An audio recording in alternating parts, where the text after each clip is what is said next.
something about this area right here.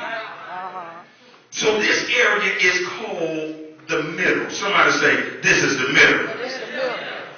The problem with the middle is in the middle is where stuff happens. All right now. Everything is good at the first.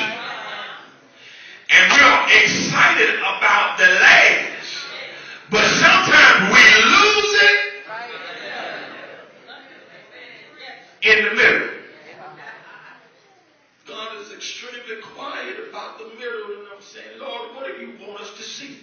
God began to say to me, he said, son, when stuff starts going on in the middle, this is what we do. We move God out of line. We say, this ain't really working over here, so something is wrong with the position that God is in. Some people say, well, I don't do that. Well, why is it when we start going through, we stop coming to church? It got quiet in Zion.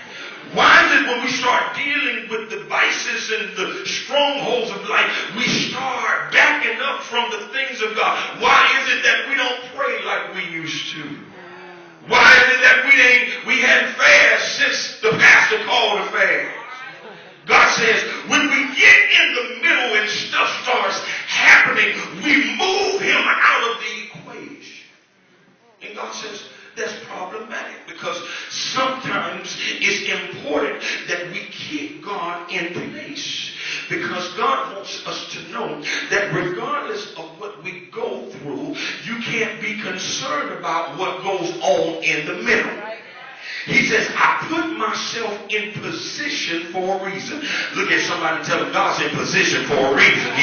He's there for a reason. So what is the reason? What's the reason? God began to show me. He says, I didn't say anything about the middle because I want you to know the middle does not determine the end. Ain't nobody gonna get this. He says the middle and what you're going through does not determine how this turns out. That's why the songwriter is able to say, better is the end of a thing than the beginning